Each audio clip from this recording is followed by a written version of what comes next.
안녕하세요. 홍수장입니다. 한 주일 정말 빨리 가요.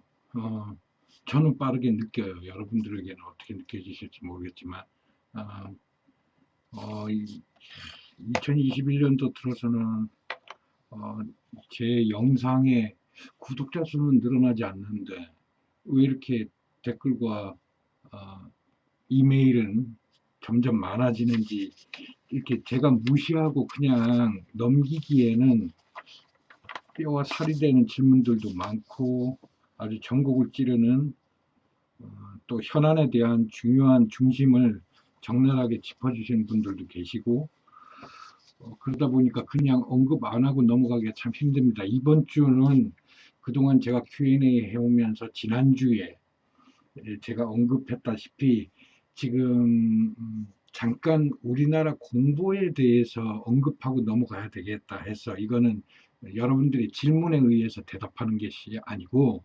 여러분들이 이 대한민국 현 상황을 이해하는데 이 공보라고 하는 이 행정 중앙 부처가 하는 역할이 얼마나 큰지 또 소위 말하는 진보라는 사람들에 의해서 어, 선출된 권력에 운영될 때 이 정권이 가장 안이하게 다루지 못하고 굴복해버리는 부분이 공보예요. 그래서 그 부분을 좀 언급을 하려고 하고 그 전에 지난주에도 역시 저에게 후원을 해주시는 분들이 왜 이렇게 부쩍 일주일에 많으면 두 분, 뭐 한 분 꾸준히 후원해 주시는 분들 너무 감사하고 진짜 금액은 저는 얼마가 되었든 신경 안 써요. 단문 1,000원이 들어와도 정말 감사하고 제 채널에 대한 애정을 갖고 계신 분이라 느껴서 너무 감사합니다만 지지난주 저한테 후원해 주신 분 중에 제가 알기로는 학생인데 학생 같은데 후원을 하신 분이 있어요. 아저씨한테 혼납니다. 학생들은 후원하지 마세요. 아저씨가 학생들이 후원한 금액이 적어서 뭐라 그러는 게 아니라 아저씨가 오히려 여러분들에게 용돈을 줘야지 무슨 학생들이 이렇게 저 인터넷 영상에 대해서 후원을 하고 그래요. 그러지 마세요. 직장 다니시는 분이나 자기가 수익이 있는 분들만 그냥 가볍게 어, 후원하시면 되는 것이지. 다시 한번 말씀드리지만 이 영상을 통해서 말씀드리지만 지금 학생 신분에 있는 분들은 아저씨한테 절대 후원하지 마세요. 후원하다가 들키면 혼납니다. 아시겠죠? 예. 어, 그리고 조금 댓글을 언급을 할게요. 이렇게 조금 성영 씨가 댓글에 제 Q&A 15회 같으면은 한 4, 5년 전에 제가 올린 영상인데 성영 씨가 뭐라고 쓰셨냐면 어른들이 교육과정이 기득권만을 위한 것임을 실감하여 말해주지만 애들은 잘 모르겠죠. 내가 말 안 들을 것 같으니까 재능 컨트롤 못하게 만들어 놓고 이젠 재능 컨트롤 하니까 저 누르려고 혼이 천재라고 있는데 다들 열폭하네요.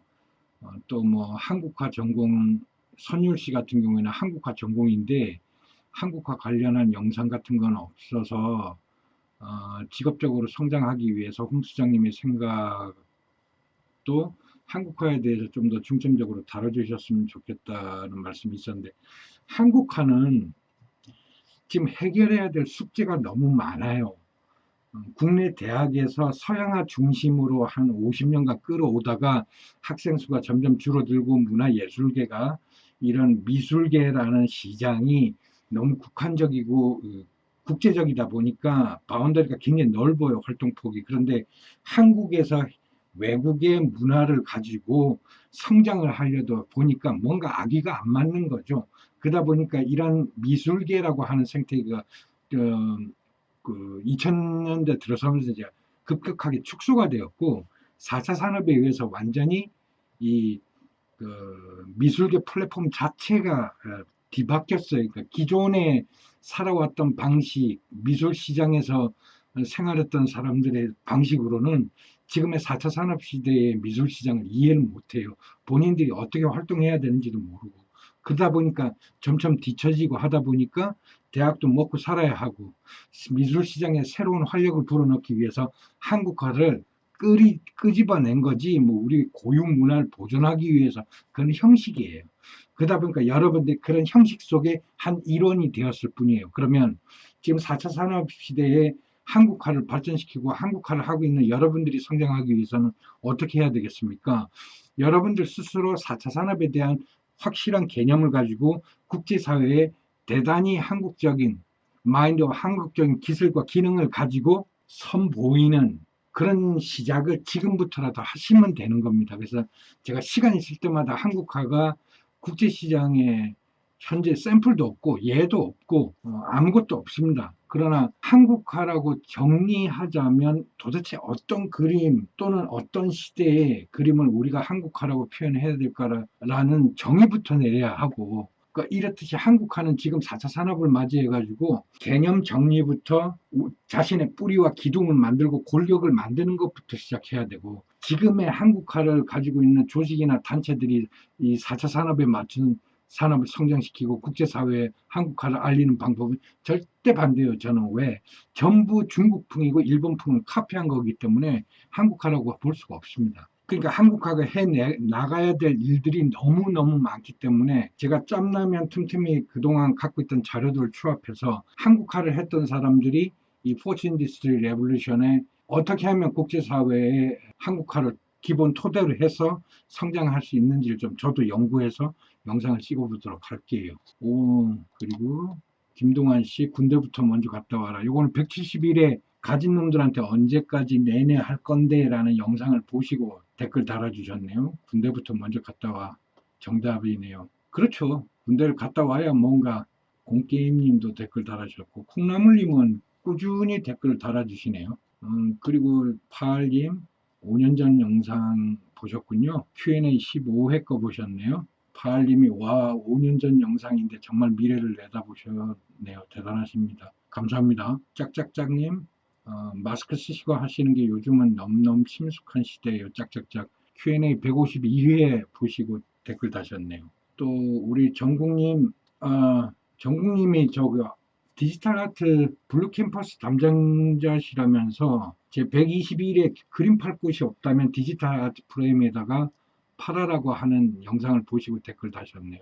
정국님이 지금 블루 캠퍼스라고 하는 회사의 그 디지털 아트 담당자라면 그걸 지금 국내에서 개발하신 건지 아니면은 제품을 수입을 해서 국내에서 판매하시는 건지 좀 알고 싶은 거예요. 왜냐하면 디지털 아트 프레임이라고 하는 것들이 미술 시장의 또 다른 사업이자 새롭게 뻗어나갈 수 있는 산업은 맞긴 한데, 만약에 그 제품을 블루 캠퍼스라고 하는 제품을 국내에서 개발하고 생산해낸 제품이 아니라면 그거는 당분간 성장하기 굉장히 어려울 거예요. 그리고 디지털 아트 프레임이라는 것은 조건이 있어야 돼요. 자체 내 서버가 있고 그 서버를 통해서 유입되는 그 네티즌들이 존재해야만 해요. 그런 사람들에게 디지털 아트 프레임을 판매하는 것이고, 또 다른 측면에서는 그림을 그리거나 그런 디지털 아트 프레임의 작품을 입력할 수 있는 예술가들을 많이 확보하고 계셔야 되는 거죠. 그래서 그러한 예술가들을 한쪽 방면에 가지고 있고, 내가 서버를 가지고 이 디지털 아트 프레임을 원격으로 그림을 교체하거나 새로운 작품들을 입력시켜 줄 수 있는 능력을 갖췄을 때만 이 디지털 아트 프레임이라고 하는 사업은 성장할 수 있는 것이죠. 단순히 제품만을 수입해서 이런 특이한 제품이에요, 여러분 사세요. 지금 코로나 시국에 경제적으로 많은 마이너스 개인 가정들은 피해를 입고 있는 이 상황에서 디지털 아트 프레임은 적용하기 굉장히 어렵습니다. 그래서 사업이나 새로운 상품이나 새로운 지식이나 기능들은 다 때가 있어요. 그래서 정국 씨도 거기서 꾸준히 열심히 수익이 생긴다면 최선을 다하시되, 제가 방금 이야기했듯이 국내에서 직접 생산하고 제작한 제품이고, 앞으로 그 블루 캠퍼스라고 하는 회사를 가지고 직접 성장하시는 게 아니라면, 제가 지금 말한 요 샘플이 아니라면 그럼 그냥 월급 줄 때까지만 열심히 다니십시오. 그리고 정국 씨만의 제2의 인생을 설계하십시오. 네, 대충 이번 주 댓글 제가 너무 다양한 영상, 그동안은 댓글은 제가 올린 영상에 대해서 한두 개 정도 달렸었는데 이번 주는 굉장히 한 5년 전, 6년 전 영상부터 시작해서 다양한 영상에 대해서 댓글을 다시고 새롭게 유입하신 분들이 많아서 제가 댓글 다신 분들은 언급을 한 겁니다. 자, 본격적으로 공보부에 대해서 이번 주는 좀 여러분들에게 설명을 드리려고 그래요. 요거는 영상이 길면 짜증나고 될 수 있으면 짧게 말씀을 드릴게요. 공보부라 그러면 여러분들이 익숙지 않고 지금의 문체부죠. 문화체육관광부. 문화체육관광부라고 하는 중앙행정부처가 여러분들은 어떤 역할을 하는 부서라고 생각하십니까? 지금 이 문화체육관광부라는 이 행정부서가 역사가 거슬러 올라가면 정말 허무맹랑한 대한민국 정신과 이 사관을 주물럭주물럭거린 아주 폐쇄적이고 대한민국에서 사라져야 될 집단이 이렇게 부서의 이름을 바꿔가면서 오늘날까지 성장한 거거든요. 제 얘기를 들으시면 문화체육관광부 문체부에 계신 분들은 황당하게 생각하겠지만 여러분들이 일하고 있는 부서의 역사를 몰라서 그런 거예요. 그래서 지금의 문체부지만 이 문체부의 지난 50년간의 적폐로 인해 가지고 지금의 우리나라의 문화, 예술, 영화, 음악 모든 국민들과 함께하는 문화 모든 것들에 대한 공부 역할을 해왔던 게 문체부예요.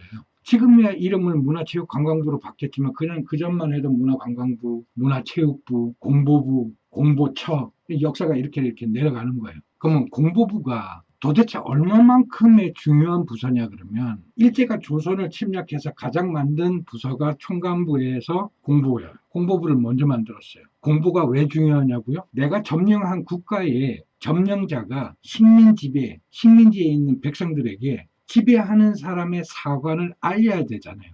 알리기 위해서 어떤 방법을 써요?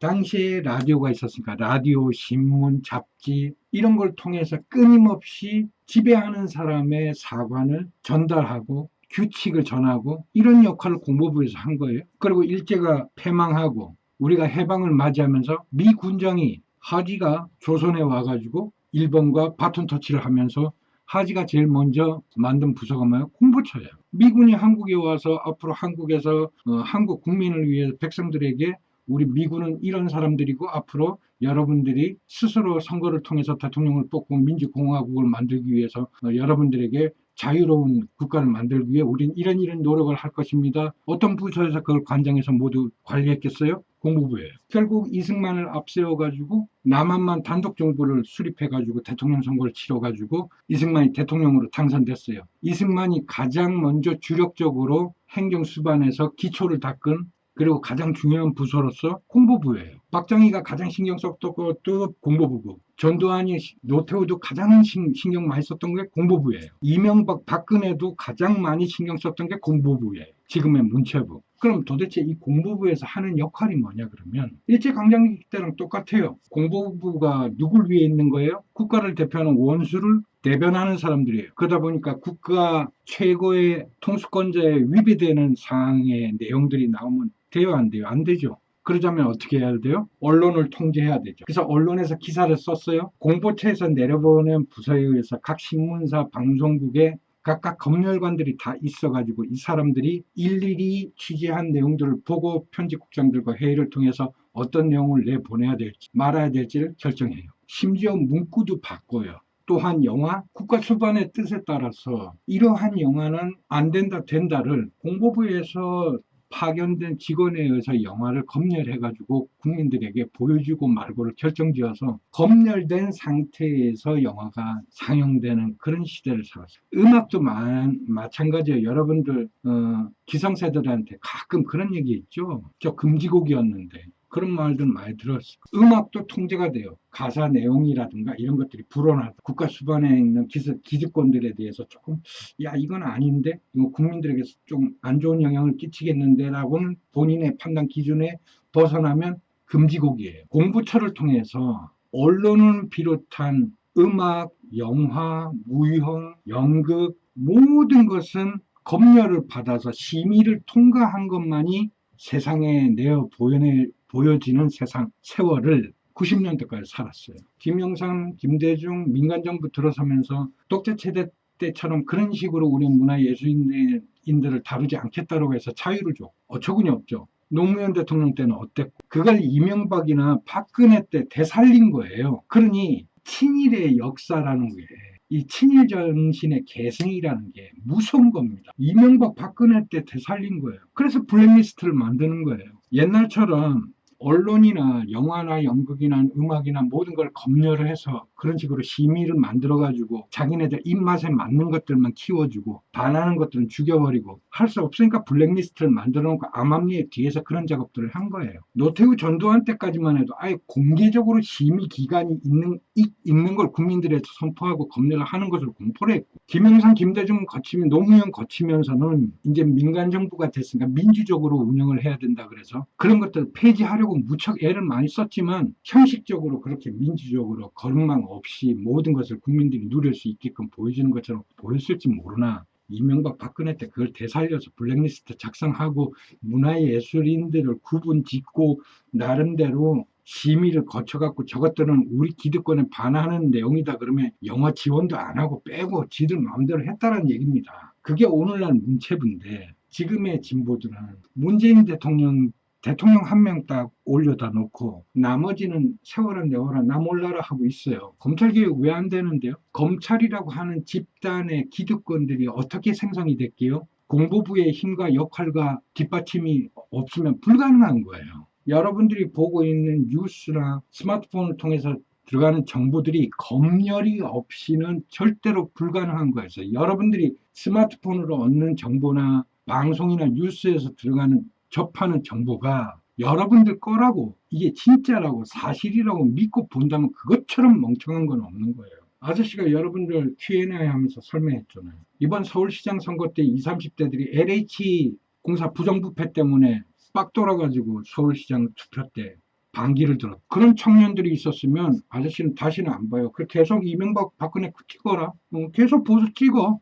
친일파도 계속 찍어줘. 난 상관 안 해. 왜? 난 살 만큼 살았고 누릴 만큼 누렸고 내가 살면 얼마나 살겠어. 니들은 무슨 짓을 하든 난 먹고 사는데 지장 없어. 누굴 찍든지 상관없다고. 근데 이것만 알아둬야 될 거야. 니들이 그렇게 보수나 그런 진보에 대해서 반기를 들어가지고 엉뚱한 놈을 뽑아놓으면 그 혜택이 니들한테 갈 것 같지만 천만에 기득권의 자식들과 권력과 힘을 가진 사람들한테만 가진 니들한테는 절대로 안 가. 지금 현안인 대한민국의 현안인 여러분들의 취업 문제부터 시작해가지고 여러분들 뭐 부동산 문제에 불만이 있어요. 무슨 뭐 남녀 차별에 뭐 불만 있어요. 페미니스트의 불만. 페미니스트 이 주제도 이 국정원 오비놈 새끼들이 만들어낸 공작에 의해서 이 사회가 굴러가는 것이고, 언론을 통제하기 때문에 언론을 통해 가지고 조국 딸이 상장을 베꼈어. 그래서 특혜를 봤어. 하고 엄한 사람 잡아서 깜빵에 집어넣어놓고 재판을 해도 그것만 1년 내내 주구장창 보도해버리면 이 개돼지들은 뭔가 잘못이 있으니까 그렇지.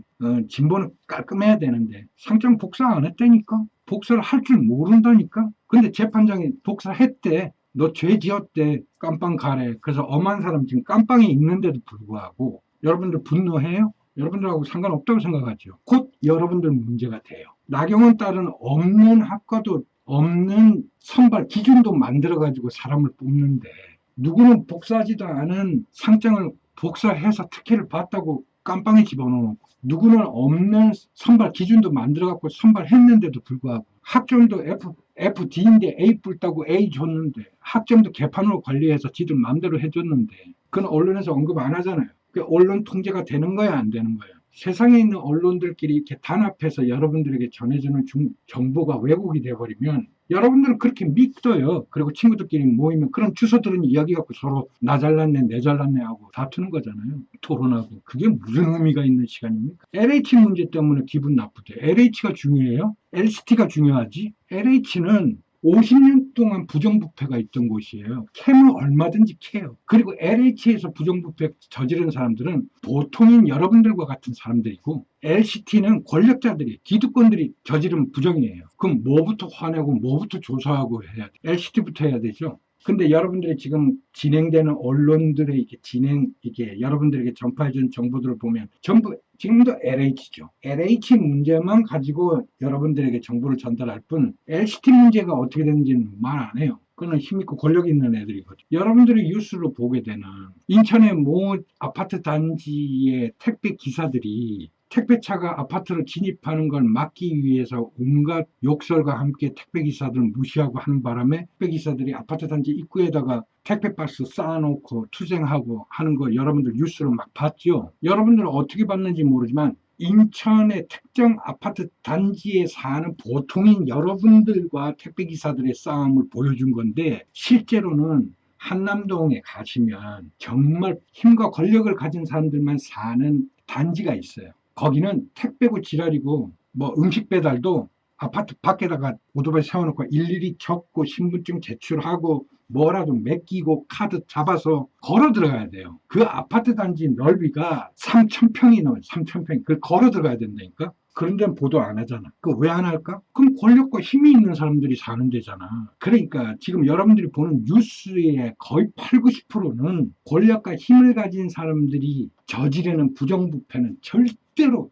1도 보도 안 해. 그런 불합리함이 발견이 됐어도 보통인 여러분들과 같은 서민들 층에서 그런 일이 없나 찾아내, 취재해, 그걸 보여주는 거예요. 그게 오랫동안 50, 60년 동안 축적되어 온 공보적인 관점에서 벗어나지 못한 언론인들에 의해서, 방송인들에 의해서 제재하고 검열 안 해도 스스로가 그렇게 보도를 해버리는 거예요. 여러분들이 보게 되는 정보, 여러분들에서 세상에서 접하게 되는 모든 정보들이 그게 여러분들과 직관적으로 정말 관련이 있는 일이며 여러분들의 실제로 모든 보편적으로 일어나는 일이며 아니에요.